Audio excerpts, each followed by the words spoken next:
Hello again, loves. I ended the last live at, listen how peaceful that is. Isn't that beautiful? All I hear is the heater. Might be the heater. I ended the last live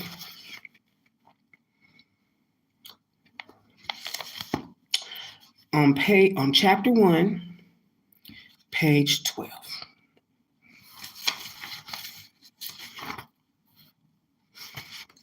Chapter of What is Money.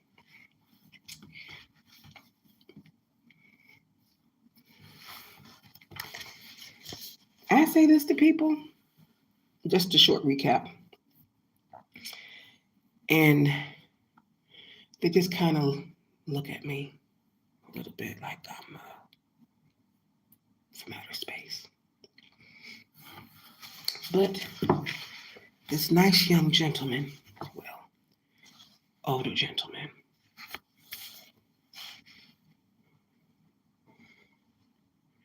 who chose to transport here and his lovely Caucasian avatar to use as his mode of transportation while he is here on planet Earth,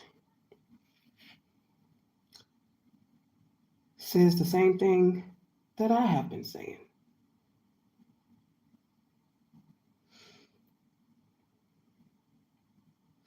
While their friends were out socializing and chasing boys or girls and so on, these people would spend an average of 2 days per day, 5 days per week, upgrading their skills. It's become as natural to them as breathing in and out. They came home at night, they had dinner with their spouses and children, and they studied 2 hours per night, 5 days a week. They would find out the best books to read, the best audio programs to listen to, preferably ours, the best courses to take, and the best things to do every day to develop these skills.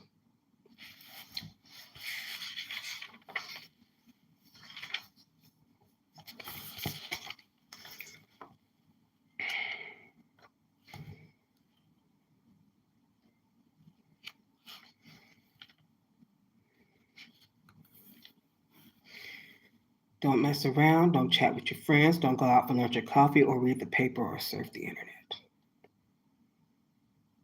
When you come to work, work. Put your head down full blast and work.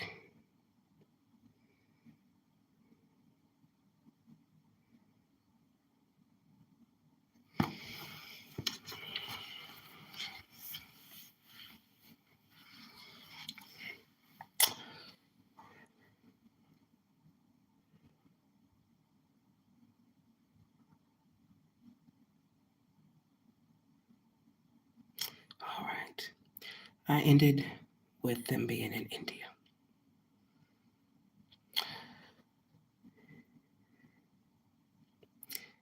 I'll start here. Yeah, it's 160 hours, 7 times 24. It's the same everywhere.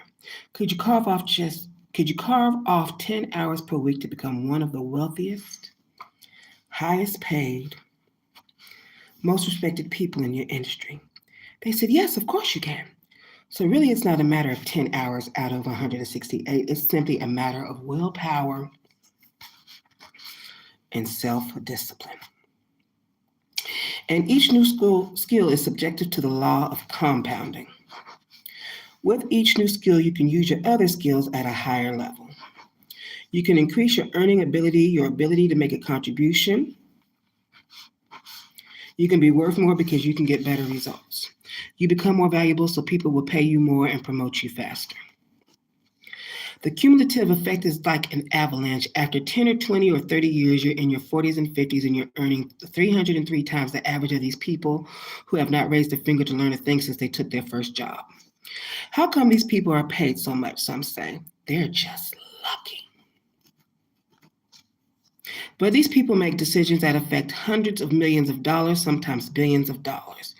They can make a decision to go in and out of an industry, to sell off a division or an entire series of factories. And the impact of that on the bottom line may be 1 billion. What do they get? They get 10 million.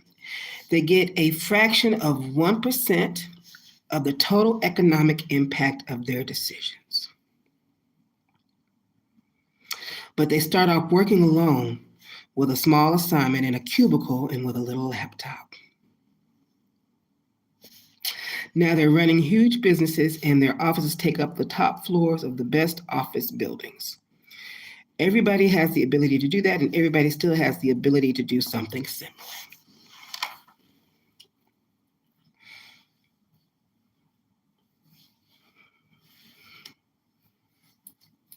It'd be clicking in my head. So a lot of the entertainers, they say, I might have got paid this total sum for the project. But the singers, the dancers, the model, the videographer, the photographer, the outfits, the equipment, the stage, possibly the seats, the people who run the organization,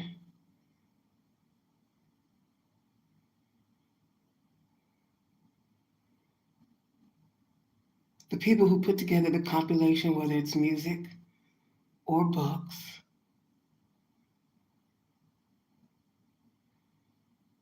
the copyright, everything is paid out of that one large lump sum.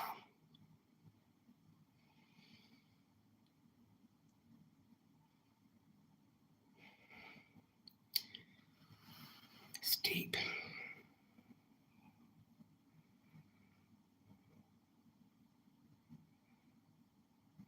That's a big invoice. Let me write invoice down here.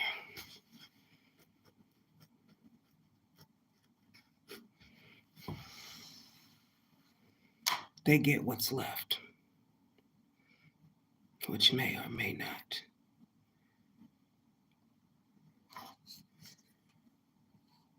That's a different kind of mathematics.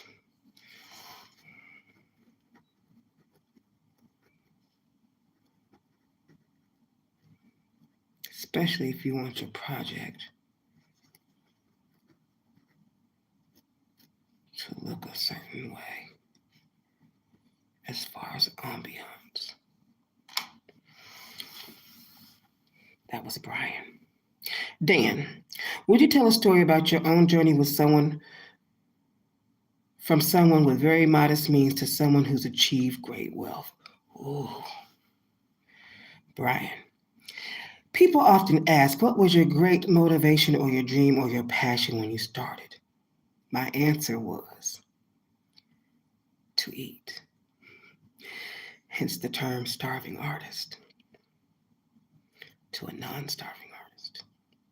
What I wanted to do when I took my first job was make enough money to eat. My first job was washing dishes.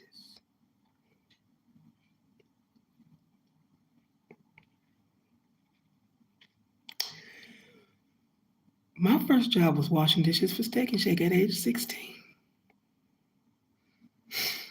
Oh.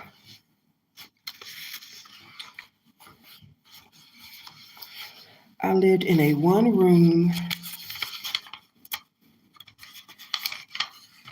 apartment that had a stovetop on top, a refrigerator down below, a bathroom with a cheap shower, and a bed. That's where I lived. Those were my living quarters in different places for quite a while, because I was a laborer and I couldn't afford any more than that. I drove an old car, I wore old shoes, I worked 8 to 10 hours a day, and all I thought about was survival.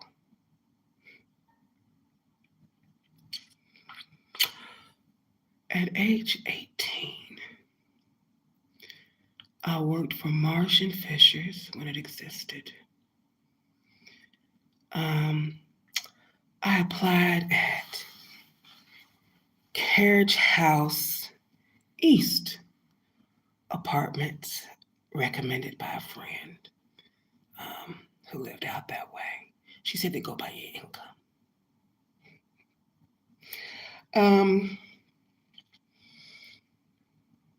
Yeah. And I didn't have a car, I rode the bus. And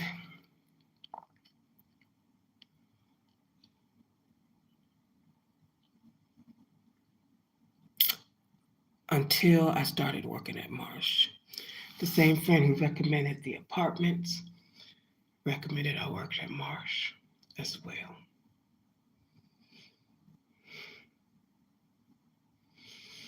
And until I got my first car, which was a red Futura. It was it was like an 89 Ford Futura, something like that.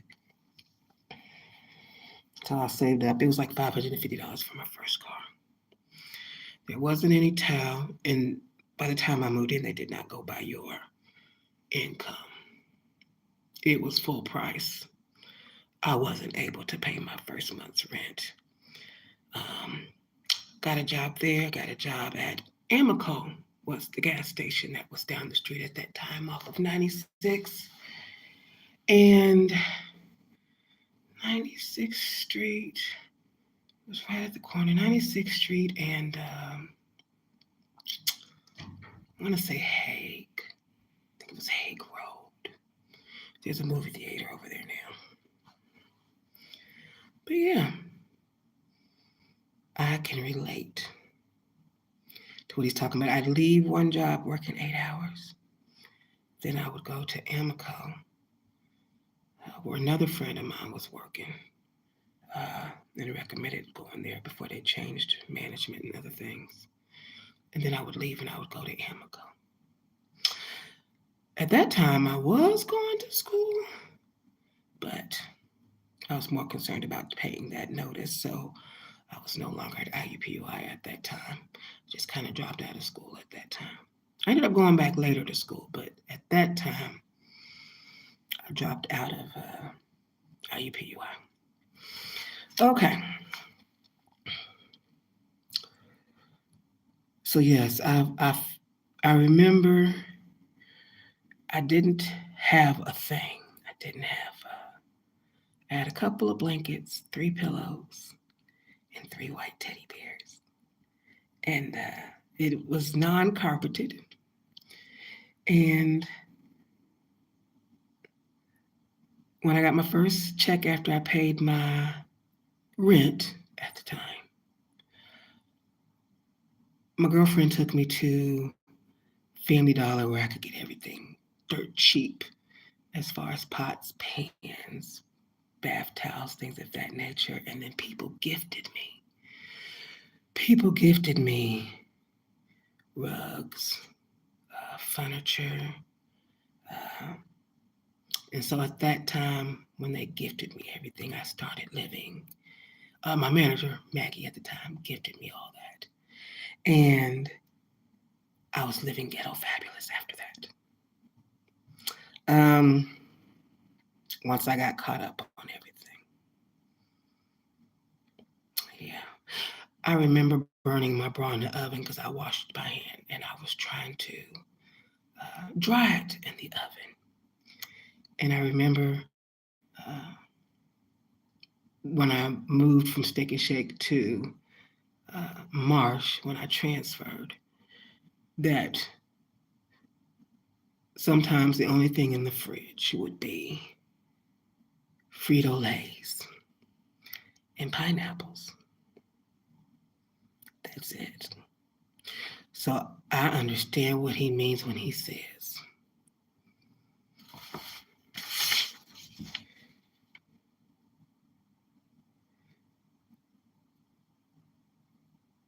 I wanted to do what I wanted to do when I took my first job was make enough money to eat. Let's continue on, shall we? All right. I had a couple of good experiences. When I was a young man, I found that I could get jobs in the neighborhood. I was 12 years old, cutting the grass, mowing lawns of other people. My parents eventually encouraged me to get a lawnmower. I did. They took me down to Sears and they got me an absolutely dreadful lawnmower because they didn't know anything about it. I would push this lawnmower around the neighborhood and mow lawns.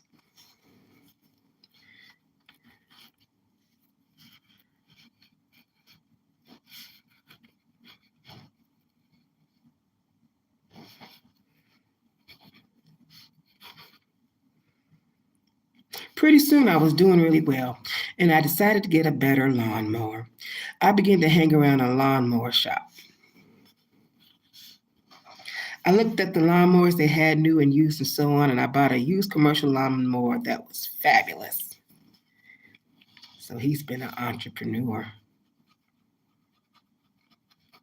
or as far as his skill set, he started young. It was the same kind of lawnmower they used to do golf greens. It was beautiful, and it threw the grass forward so it left no marks on the lawn. Then I began to mow even more lawns. People began to recommend me because their lawns looked absolutely beautiful. Then I got a trimmer to do sidewalks and flower beds and so on.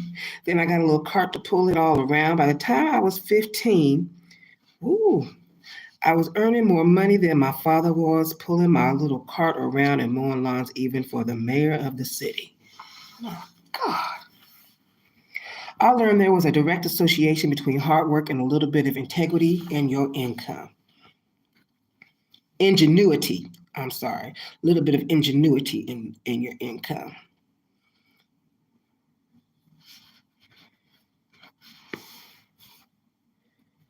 The earlier that you learn that there's a connection between your work and your income, the more likely it is that you're going to be successful in life.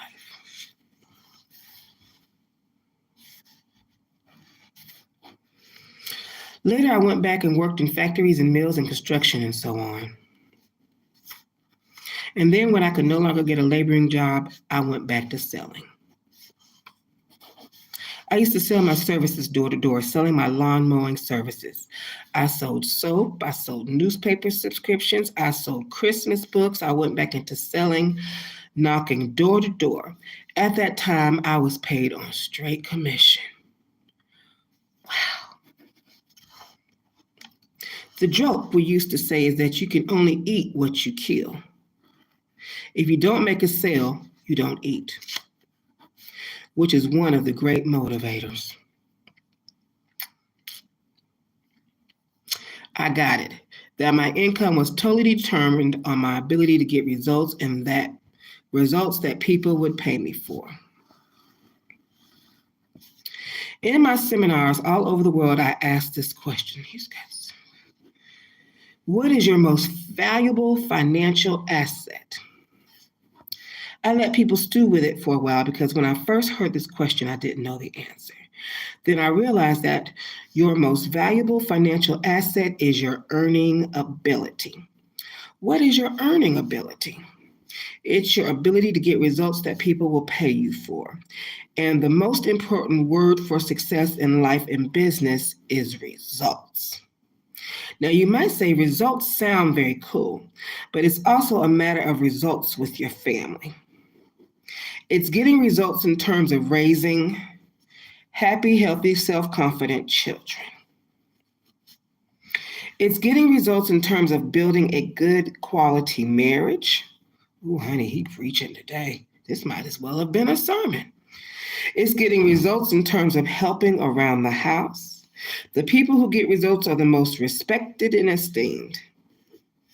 Respect and esteem people in every single part of life. Your earning ability is an asset. And all assets, like a piece of machinery or equipment or buildings that yield a return, can be appreciating or depreciating. If it's an appreciating asset, it means that you are becoming worth more and more every day.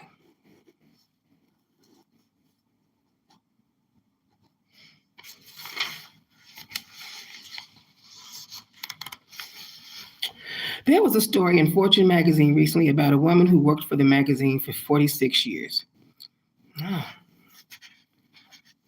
She finally retired in her 70s. Wow. She was one of the most esteemed people that worked there. They had big parties to see her. They had big parties to see her off, not parties. That is plural. It says with an S on it and everything. They asked her why she had been so valuable to a company like Fortune magazine for all these years. She said, because I resolved never to go to bed at night without being smarter than I was when I woke up that day. Every single day I learned something new that would help me do my job better. She did interviews with the Fortune 500 CEOs and presidents and the leading financial lights of the world. She could phone Warren Buffett or Bill Gates or anybody else in the financial world, and they'd take her calls because she was so highly esteemed.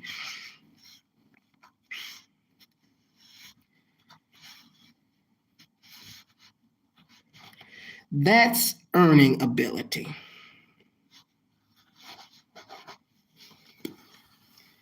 Excuse me, y'all.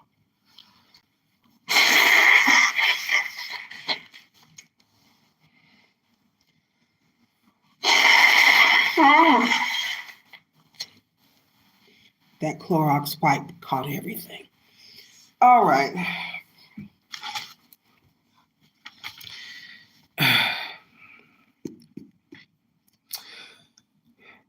You ask the average person, what have you done today to increase your value, to increase your ability to get results, to increase your ability to add more value to the world? Most people are shocked by that. The average person.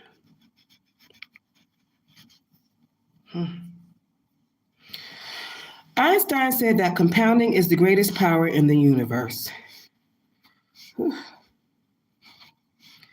Compounding means each time that you do something to add to your skill level, it compounds with other information you have, and sooner or later, all the pieces of information start to come together.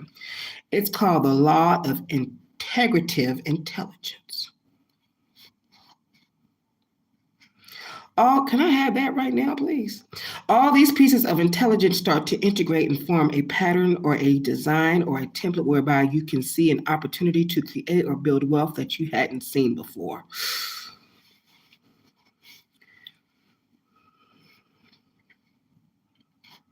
Sometimes it's one additional piece of information that transforms everything, that brings together all those pieces of information that you've been gathering for a long period of time. Suddenly they all hit, and suddenly you have a new product or service idea that is transformative. Look at Steve Jobs and Apple. He came up with the idea of the iPod. All of the technology for the iPod had existed and had been sold by other companies except for access to the music. What he did was to create a new business model. Today, there are 35 different types of business models. The book is from 2018, so I don't know what it is right now in 2024.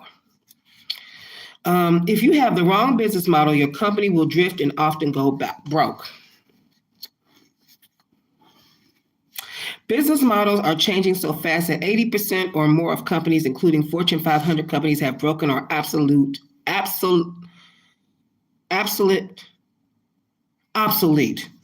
have broken or obsolete business model, partially or totally. The new business model is bringing together all of these different factors in the new world that suddenly makes everything transform. A perfect example is Google. They came up with this idea of search.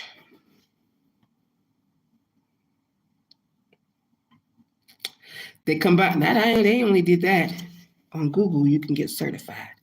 Google certifications for free. Classes. I just talked to that in the poetry group the other day. They combine hundreds and 10,000s of computers together and then offer the idea of search free so that people can search for information. While they were on the site, they could buy a product or service, and Google could track with algorithms the sort of things they were interested in and could make those ads pop up. Google created one of the most valuable companies in the world with a new business model.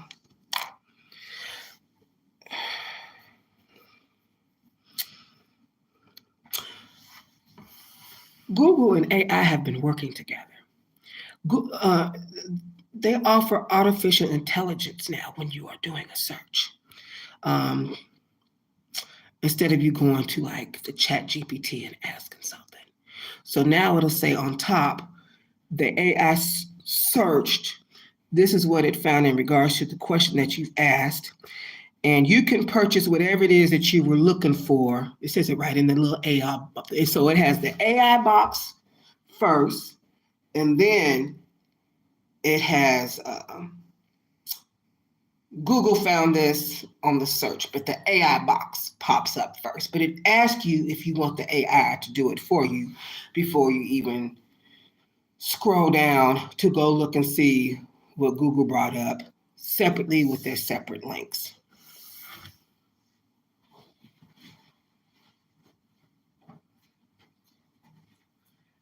I said yes when it asked me. When it said, you want AI to go find, I do. I want AI to go find it. All right. And then if I need to, if I don't find what I need to with the AI scroll, then I go through the links individually that Google has offered. All right. That business model was basically a free model, business model. They offered the finest services in the world absolutely free. And while you're here, by the way, here's something else that may help you to be more productive. Your earning ability is the most important thing of all. Earning ability. And your earning ability is either appreciating or depreciating. Basketball coach Pat Riley once said that either you're getting better or you're getting worse. Nobody stays the same. Okay. I like that. Yes. Let me put a little star there. We need a little star right there. Every new skill that you develop moves you up the ladder of earning ability. Every new skill. I got a lot of new skills. Lots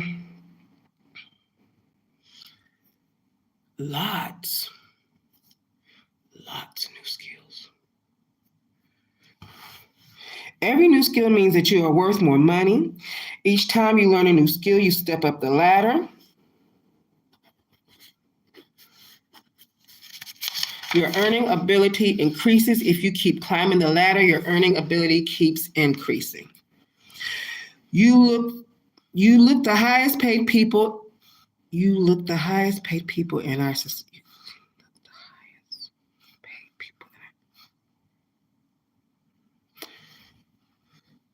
There should be an at there. You look at the highest paid people in our society today. Guess what I'm doing when I finish this? I'm going to go edit my book. Guess what is a skill? Editing, proofreading and editing. But I'm going to skip right on over that because the knowledge in this book is definitely beyond the at that is missing. Okay. You look at the highest paid people in our society. There are people who keep climbing skill by skill, day by day, week by week, month by month. They never stop learning new skills. They keep becoming more and more valuable. As a result, people eagerly thrust money in their pockets and pay them millions of dollars as signing bonuses to take senior jobs and pay them millions of dollars in severance pay if they leave for any reason. That is why people earn a lot of money. Highest in the room.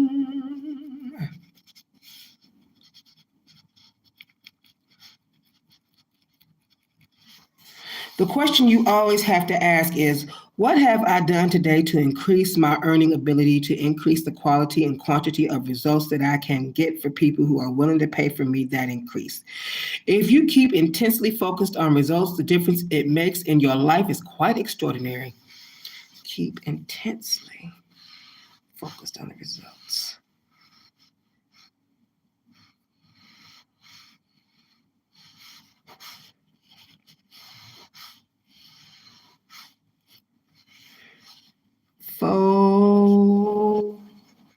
us. I'm going to put a little key right there.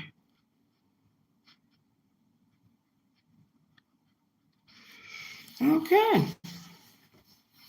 Dan, Brian, give us your own definition of what money is. Talk about how moving from paper money to digital money has helped to show us that money is merely a means of exchange of value and not a thing or a possession.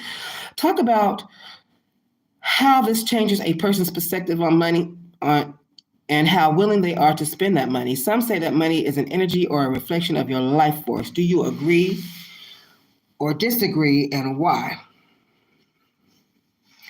I'm entitled this one, The 411. Brian, the great challenge with digital money, credit card money, bank money, and so on is that people don't actually handle the bills. They become divorced from realizing how much money they're spending. Ooh, he's talking about consumerism. Consumerism. I've seen this with my children. They've grown up in a good home, then they go off on their own and they buy stuff and they're quite shocked when the bill comes in. Their friends are all the same. Separating. Okay. Their friends were all the same. They end up with very large credit card bills, and then they get notices because people want their money. Then the interest starts to rack up, and they're absolutely shocked. It takes them 2 or 3 years into their 20s before they go. Whew, and they pull back. They destroy their credit cards. They put limits on their credit cards. They pay off their credit cards each month, and they get back on top of it again. Of course, there's a vested interest on that part of the credit card companies to get you to buy things on credit. There's a vested interest in encouraging people not to think of how much they're spending.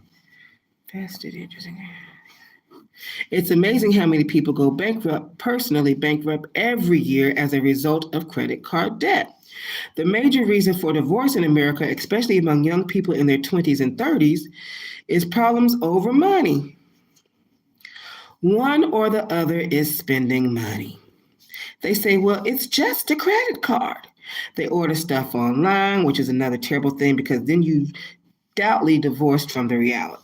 Then you're doubly divorced from the reality. You click the button, place your order, the stuff comes to your door, and then a couple weeks later, the bill appears. Who bought this? What happened here? Well, I wasn't really thinking, I just did this. I don't have any credit cards. I divorced credit cards a very long time ago. No. Now, if I can get rid of the student loan and the car note, that'd be really great. But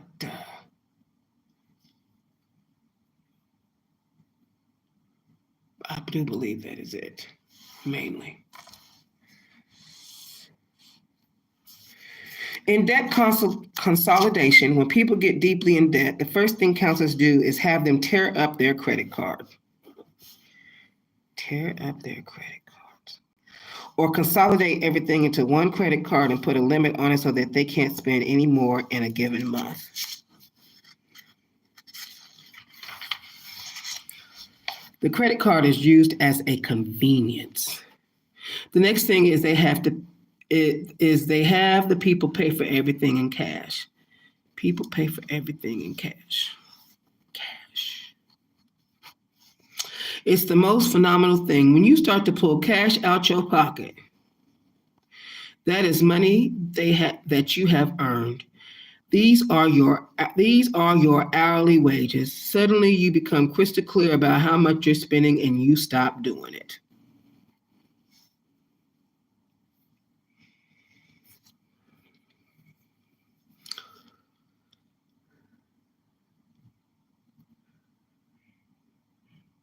The very act of having to pay cash out of your pocket causes you to become far more thoughtful about expenditures.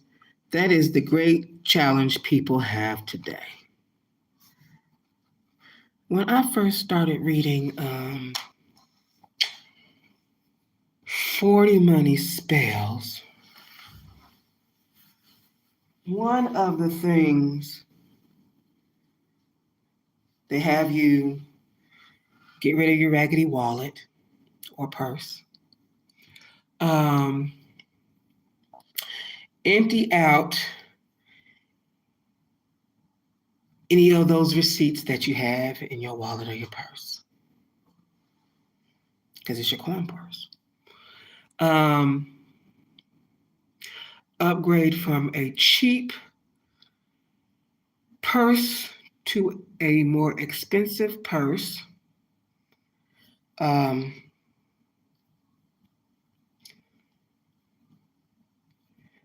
place it at your altar. Any loose coins were thrown into the three-legged cauldron, or any dollar bills, or what they considered low vibrational money. So like anything below like a 10 or loose coins would go into the cauldron.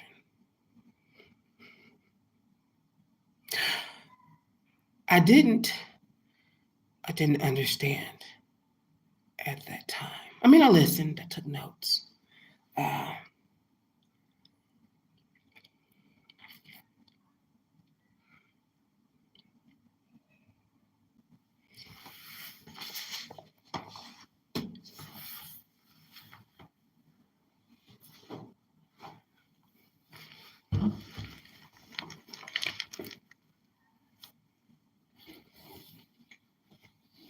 It did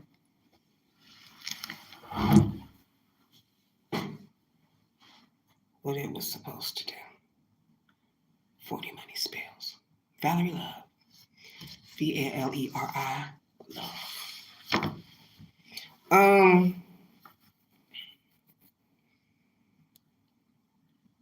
She recommended this book too that I'm reading to y'all. Yeah.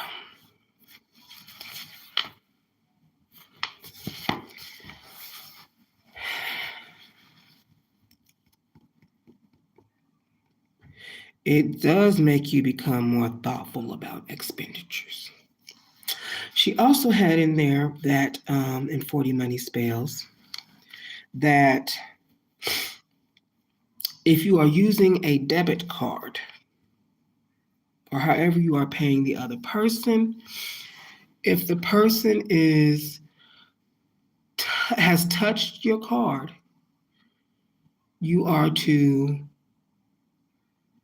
don't want the energy that person has, because you don't want their money problems. You clean your card, or you pray over your money for cleansing. You don't want what they have to transfer any money issues they have over to anything you have. And to keep a ledger. She said everywhere she went, she would write it down, what she spent in a book. Handwriting.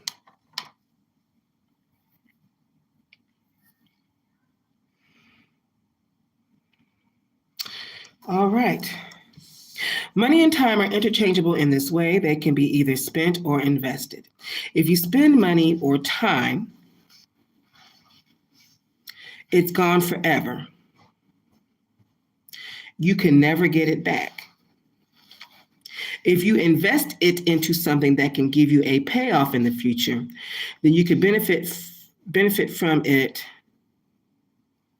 for the indefinite future. I will always say that the best place to invest your time and money is to increase your earning ability. Warren Buffett is the most successful investor in history. He started off with $2,000. His companies are worth $350 billion today. Remember, this book is written in 2018. His company, Berkshire Hathaway, is third or fourth biggest single company in the United States. Last year, he made $25 billion on his companies. He was asked recently, Mr. Buffett, you're the greatest investor in history. Where would you say would be the best place to invest today. He said without even hesitating that the best place to invest today is yourself. Becoming more valuable at earning the money that you're earning today. In New York, they did a study and asked 1,000 top people this question: if you had $100,000 that you accumulated, where would be the best place to invest it?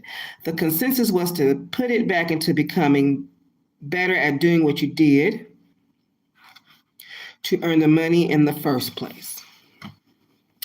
If you invest in the stock market or real estate or anything else, your investment may go up and down. It will be controlled by 100 factors. It will be determined by the market and by investment experts and by competition and so on. Market, investment, and competition. Oh, 1, 2, 3. But if you invest in yourself, you own 100% of that investment forever. You get 100% of their return.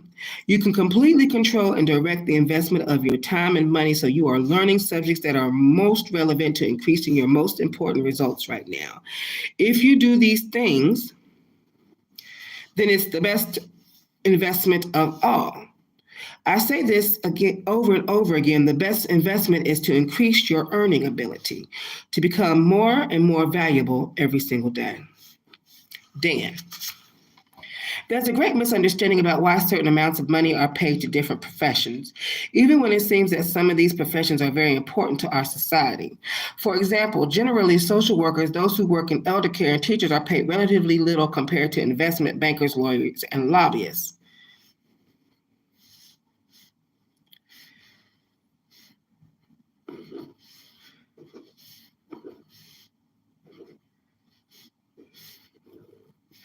Why is it that people in these positions, which are more highly admired by our society, are paid less than those in less admired professions?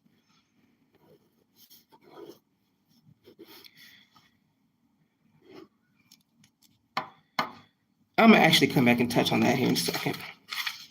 One of the greatest economic laws with regard to labor is supply and demand. If something is in short supply but in great demand, it drives the price up and vice versa.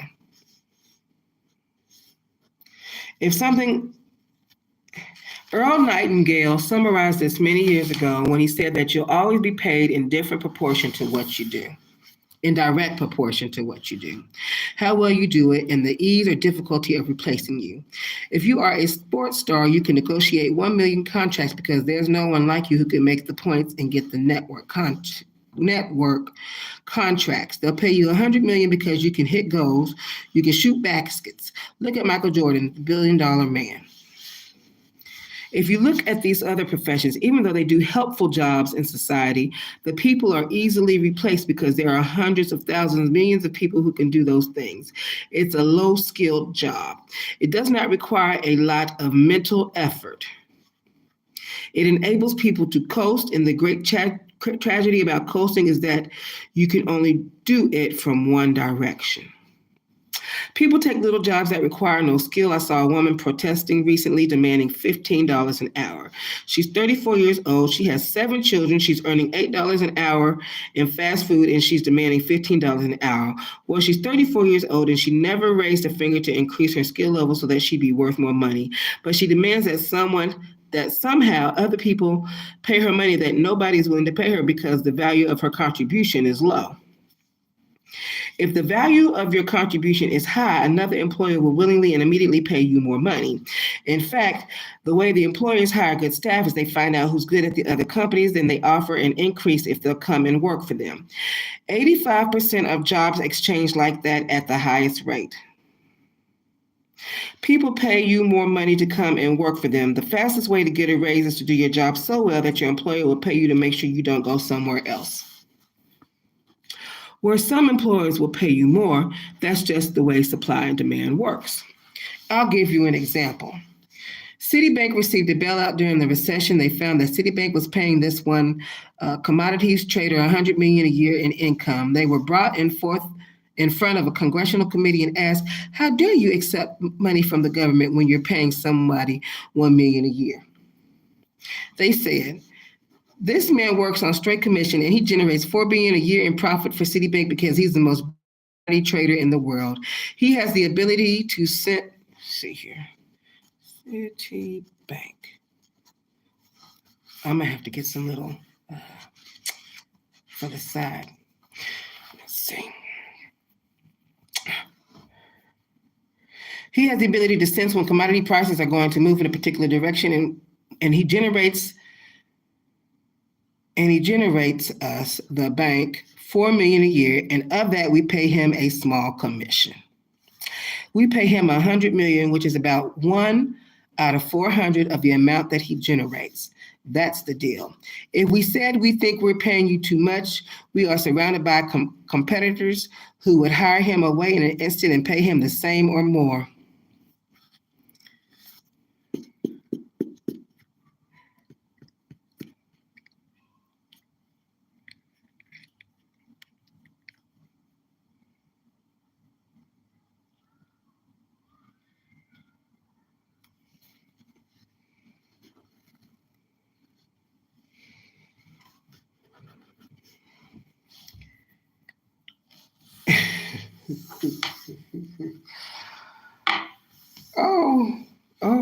Okay. All right. Bail out. Here's a person who is impossible to replace. This is a person who spent his entire life learning the skill of commodity trading. Plus, he's probably got an enormous special sensitivity and intuitive sense that nobody has. You put it all together just like a star athlete. You have to do something that is more highly valued, and you have to do it better than anybody else. You have to develop a reputation. In my company, I have 22 people. I've always given what I call preemptive increases. A preemptive increase means that nobody has to come and say, please, can I have some more money? I've been here for an extra year. I've got more experience. Can I have a raise? No, everybody gets increased pay when their value goes up. Preemptive increase. Value goes up. They don't have to wait for a year. If it turns out that they're doing great work and they're generating great revenue, then by gum, we offer them more money, not only because they deserve it, but because they've earned it. It's just a percentage of the additional value that they're bringing to us. We don't want them to go anywhere else. Dan, do you see cash, credit, IOUs, and equity in a home or business as an investment as being equal forms of money? Why or why not? What is the difference between each?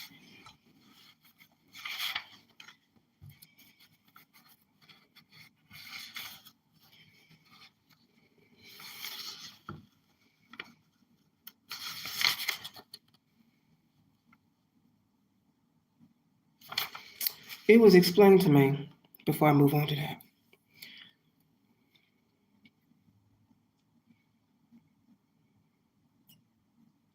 There's different levels of teaching. You can be a teacher and have a special skill set. For instance, my mom taught music, and she taught special education. Those were her specialties. You're a pastor who preaches to you, if you have one, is a teacher. He's paid at a higher level.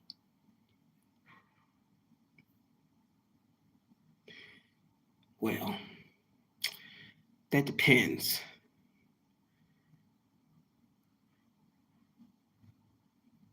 That depends. You got some that are working side jobs, and you got some that do it full time. And the ones that are doing it full time and living off of it,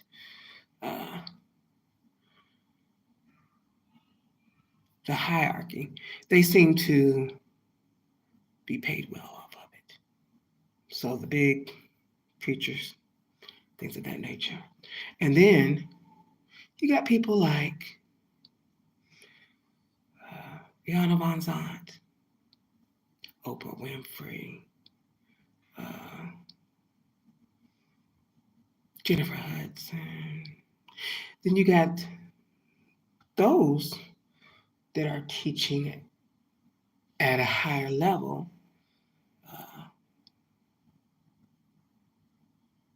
because they're teaching to the public versus in a school system. as well. So there's different levels to things. The check for someone working in the school system, which is that's a whole different subject, versus someone who's for the entire whole of humanity. They're going to be paid differently. All right. Dan, do you see cash, credit, IOUs, and equity in a home business or as an investment as being equal forms of money, or an investment as being equal forms of money? Why or why not? What is the difference between each? Brian. Okay. The most important factor is whether or not they yield a return. You invest in your business in order to buy raw materials and hire staff in order to produce products that can sell at a profit. The loop goes around, which is how all business financing is done. If you start a business, nobody will lend any money because you don't have any track record.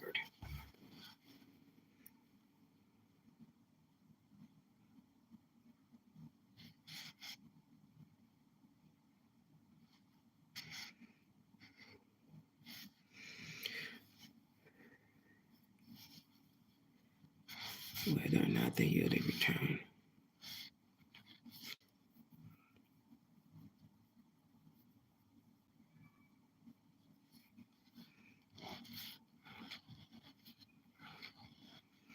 If you start a business, nobody will lend you any money because you don't have any track record. I've seen a university professor say to his business students, when you start your own business, don't use any of your own money. Use only the bank's money. You want to save your own money for your own lifestyle and expenses, so you go to the bank and you put together an application and you borrow from the bank. That person is an absolute idiot. I have run businesses for years, and the bank will not lend you a penny if you're just starting a new business. Banks are not in the business of risking money. Banks are in the business of making safe loans. What you have to do is prove to them that this is a safe loan. I started my safe loan.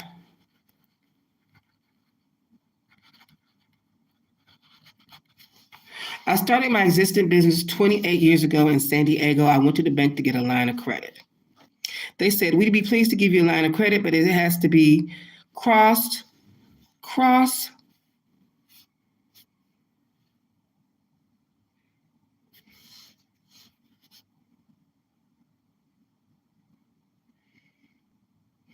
Hold on.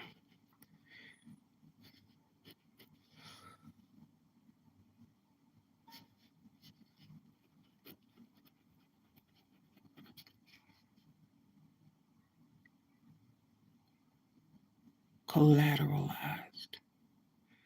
Cross collateralized.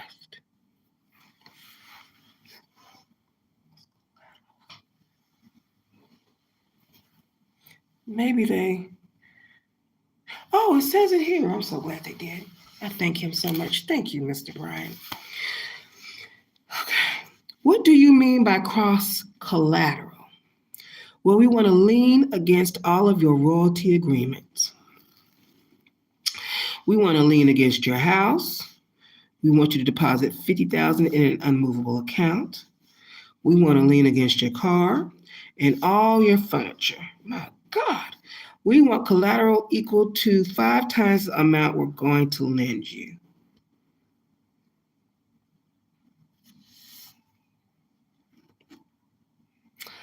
I said, that's outrageous. They said, take it or leave it. So we took it. That's what you have to do when you start a business. We borrowed a small amount of money.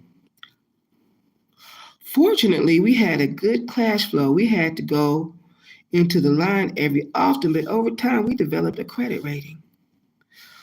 All of those cross collateralizations one by one fell away. And now the only thing they require is a personal guarantee.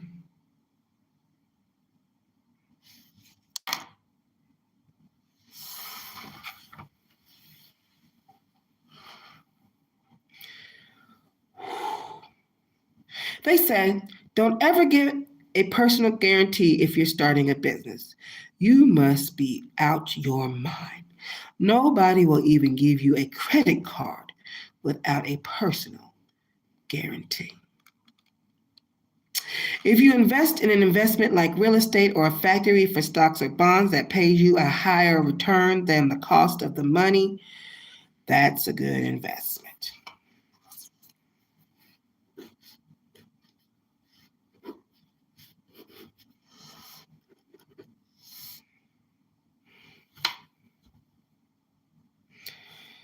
If you invest in other things where the money is spent or gone or has exorbitantly high interest rates as credit cards do, that's not a good investment. Well, let me just write here. Good investment versus bad investment. A good investment is something that yields cash greater than the cost of money. A bad investment is something that consumes cash with no return. If you invest money to earn more money, if you invest money in something that's going to give you a return, if you invest in a computer and by using the computer you can speed up technological transfers and the development of intellectual property, and as a result, you can earn money, then the computer is a very good investment. It gives you a return on your investment greatly in the excess of cost and depreciation, in the excess of.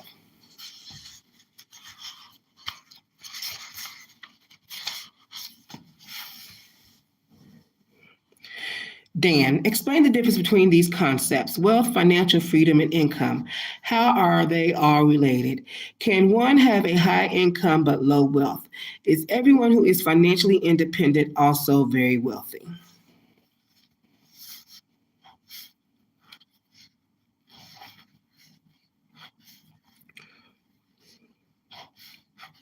Brian, it's a great question. The joke is that most high income people are 2 months away from homelessness because of Parkinson's law. Dear Lord.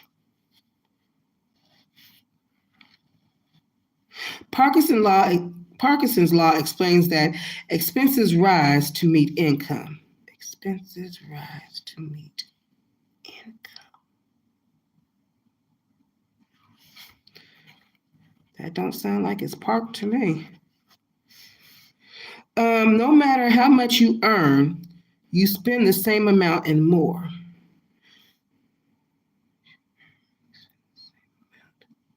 The average American lives on about 110% of their income, and the rest of it is on credit cards, loans, financing of their home, and so on.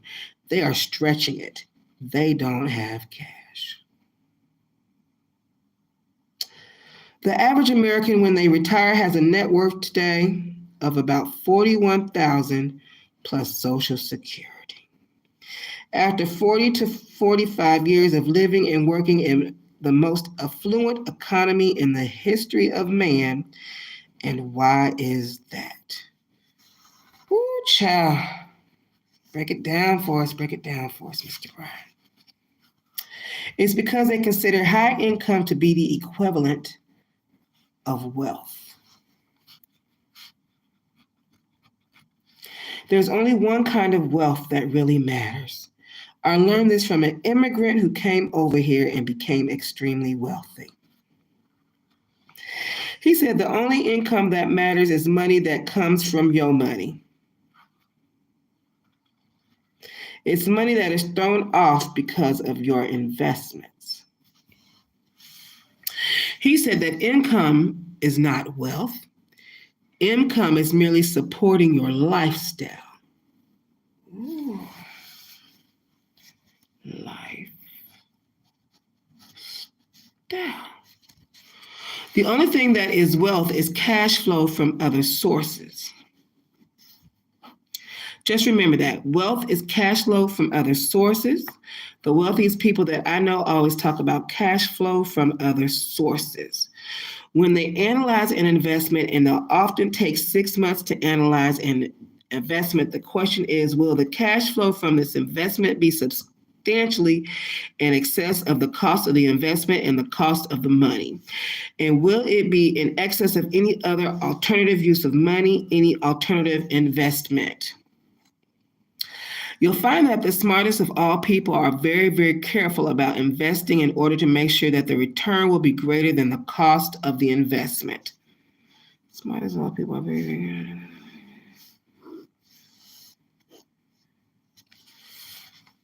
investment. In your opinion, how high a priority should money be in one's life? If you ask entrepreneurs, successful or struggling, what money means to them, it comes back to one word. He's so right. Freedom. Freedom is the reason for being financially successful. Money means that I am free. I used to joke that meant when you go to a restaurant, you can order without looking at the right-hand column to see how much it costs. People love freedom. Excuse me.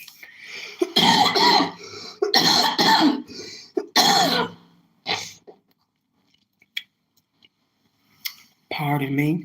That poor Clorox wipe, honey, I'm wearing that thing out.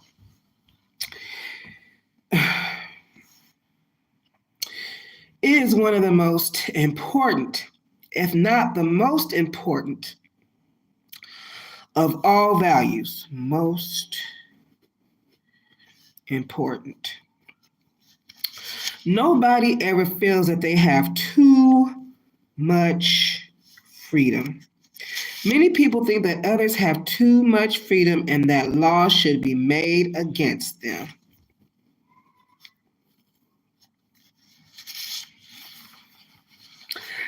Successful people should be taxed and regulated and punished. But the people who say the people who say that feel that they themselves should have all the freedom they want.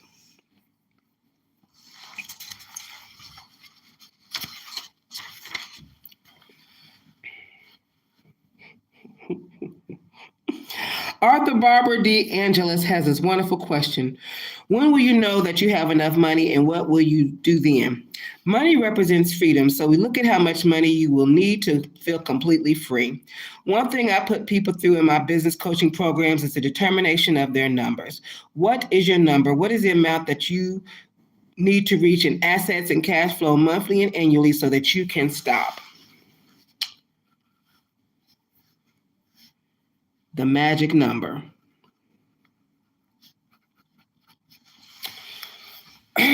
Self-made millionaires spend a good deal of their time thinking about the answer to this question. How much will I need in order to be able to support the lifestyle I desire, and what will I do then? Then they focus on that, and they can sacrifice a lot in the short term in order to finally accumulate the amount of net worth, yielding the amount of income so that they are free, their family is free, their children are free. They're not going to stop working, but that's the crossover point. At that point, they can get involved in philanthropy and in other activities and cut back. But for the first part of your life, you must put your whole heart into becoming financially free. And you must do it when you have the highest amount of energy, drive, ambition, and opportunity. Energy, drive, ambition, opportunity. Dan, who are some of the role models and mentors who taught you the most about money? Give a short description of each and the key lessons that each of them taught you about money. Brian, I have studied books and articles and interviews by and about thousands of successful people over the years, millionaires, billionaires, multi-billionaires, going back into history, some of the wealthiest people in history. There were many who started with nothing. The wealthiest man in history was actually a German banker. His name was Jacob Fugger. He was considered to be the richest man of his age, the richest man in Renaissance Europe. He started off with very little, and then he traded. He was a very good trader, a very good lender of money, a very good user of money, a very good supporter of trading ventures, and so on. His whole philosophy was Frugality. Huh. Care, caution, precision, sternness, strictness with regard to money. He became the richest man in Europe. The Rothschilds started off as a small family and became the richest banking family in Europe and then one of the richest families in the Americas. I've studied these people for years and years. Sometimes you can read an entire book, say, on the Rockefellers and get one idea, one critical idea. John D. Rockefeller became the richest man in the world. One of his ideas was frugality, saving, and lowering the price of his commodity, which was oil and gas, to the consumer. They call him a robber baron. Yes, he was a robber baron. He put his competitors out of business. He virtually controlled the entire North American oil and gas market. Ooh. They brought in the trust busters and they broke up his company. But what was his great sin? His great sin was that he continually used economics of scale to lower the cost of gas and oil.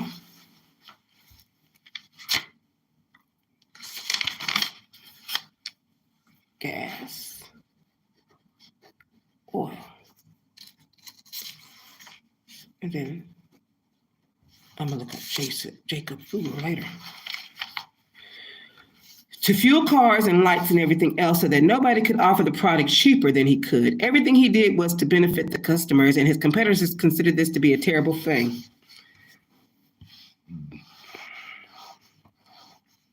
So his enemies got together and paid off the government to make laws to break his company up. To make laws. The government stepped in. They broke up Rockefeller's company into 5 major oil companies called the Five Sisters. Those companies became the 5 biggest oil companies in the world, and their competitors still couldn't compete with them because they kept lowering prices. These are little things that you pick up. If you want to be successful in business, you have to satisfy your customers with what they want faster and easier at lower prices. Want faster, easier, lower than anybody else, and you have to continue doing that. That's one of the great financial lessons of all, which we'll talk about in depth later. Fast, easy, low. Fast, easier, lower prices. Brian, what is the biggest misconception that most people have about money and how can they correct it? Brian. Oh, I'm sorry, that was Dan. Dan talking to Brian. Brian. Harvard University concluded that the number one quality of financial successful people is long-term perspective. Today we have an economy where people are impatient for immediate gratification. It's just killing people's hopes and dreams.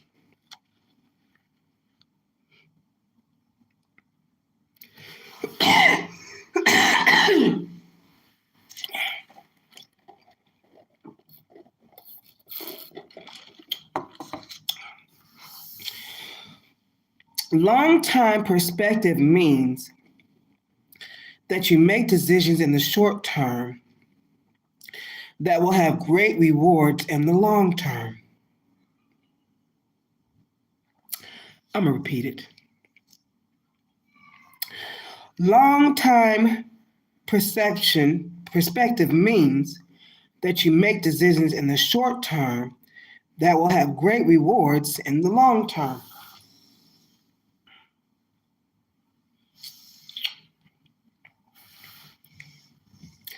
Long-term perspective means that you make decisions in the short term that will have great rewards in the long term, which means that you work hard and you save your money and you invest it carefully. You let it accumulate with the miracle of compounding. Put 411 there too.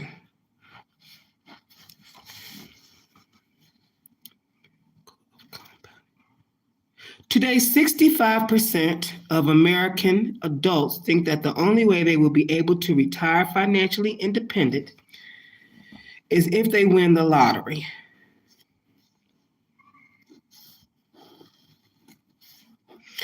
Most people think that the financial success is a crap game, and so they see a Mark Zuckerberg who becomes a millionaire in his 20s. They don't understand that he is one of the millions of people who tried to do this. But for Zuckerberg, everything came together, the stars all aligned. The advent of the internet, the advent of rapid data processing, the opening of social media, everything came together for him at that point in time. 65%. 65%.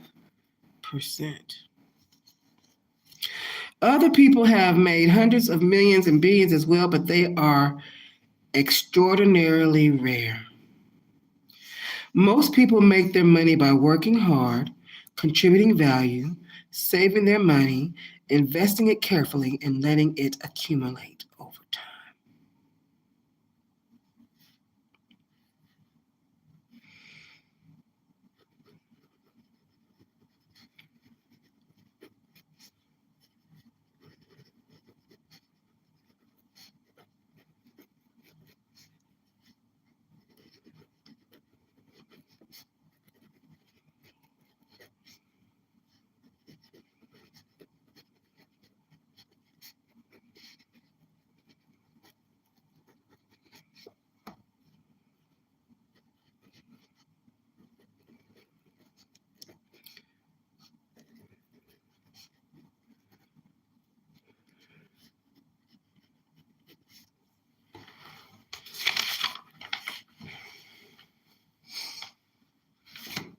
That concludes Chapter 1 of Brian Tracy's book with Dan Strutzel, The Science of Money.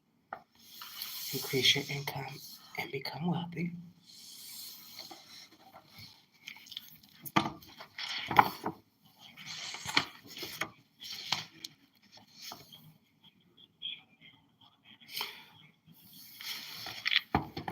Life is your birthright.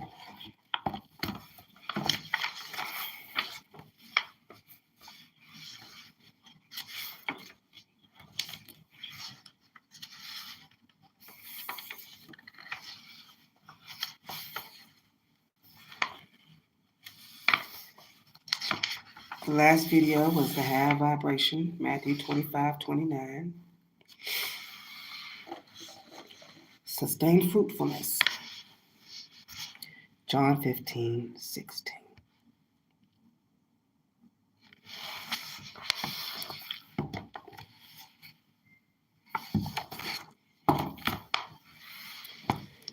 You have not chosen me, but I have chosen you, and I have appointed and placed and purposely planted you so that you would go and bear fruit and keep on bearing, and that your fruit will remain and be lasting, so that whatever you ask of the Father in my name, as my representative, he may give to you. Amplified Bible, 40 Money Scriptures, John 15:16.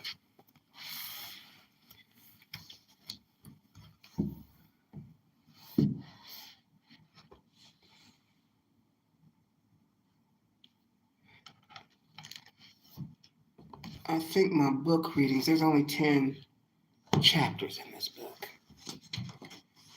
So my next book reading, I will do Tuesday or Wednesday.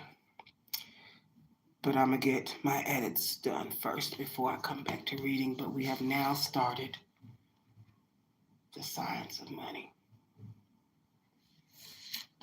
Welcome to the new year. Thank you for tuning in, loves. Yes. And I hope the rest of your weekend goes lovely. The rest of your year. I hope the rest of your year, by the time we're done, if it hadn't been, goes lovely.